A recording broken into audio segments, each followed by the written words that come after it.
नगर जिल्ह्यातील पारनेर तालुक्यात अनेक प्राचीन मंदिरं आहेत.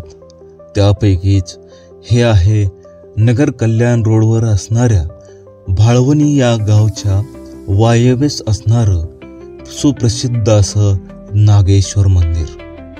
हे मंदिर जेवढं प्रसिद्ध आहे तितकंच प्राचीन देखील आहे.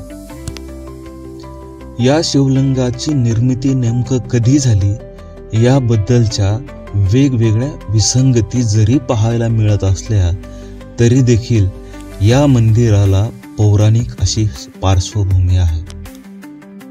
आणखी एक महत्त्वाचं म्हणजे 17व्या शतकात पांडुरंगांनी दिलेल्या दृष्टांतानुसार श्री संत बेंगोबा महाराजांनी या मंदिराला लागून वाहणाऱ्या कापरी नदीच्या डोहातून विठ्ठल रुक्मिणीच्या मूर्ती बाहेर काढल्या आणि त्याच विठ्ठल रुक्मिणीच्या मूर्ती पारनेर तालुक्यातील पिंपळगाव वाघा येथे प्राणप्रतिष्ठा करून स्थापन केल्या.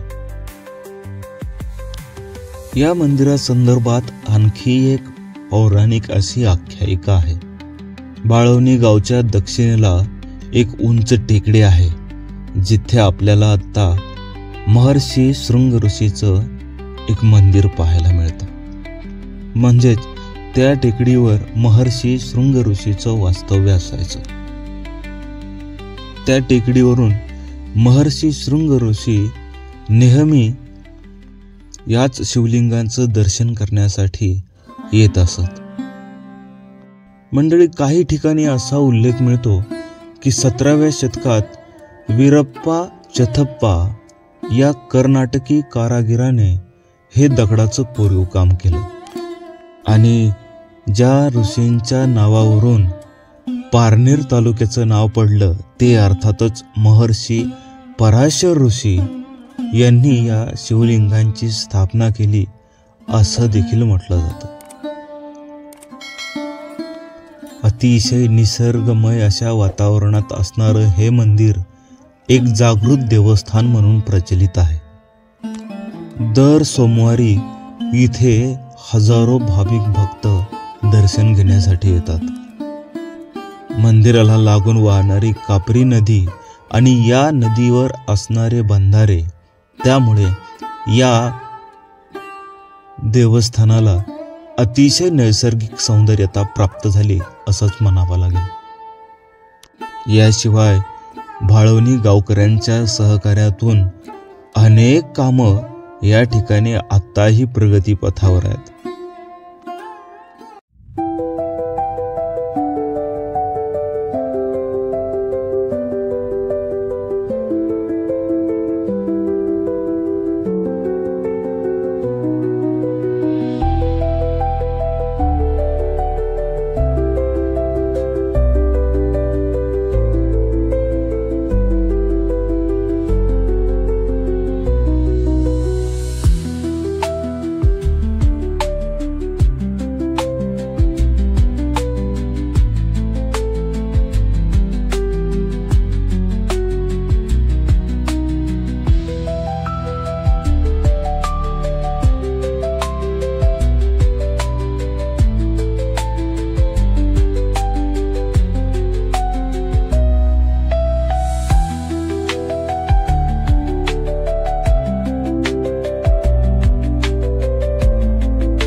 शृंगऋषीची टेकडी ना, तिथं शृंगऋषी पहिले तपश्चर्या करायला होते आणि ते इथे येऊन त्यांनी स्थापना केलेली. म्हणजे शृंगऋषींना दशरथ राजाने यज्ञ करायला नेले होते, त्यांना आपत्ती नव्हते म्हणून.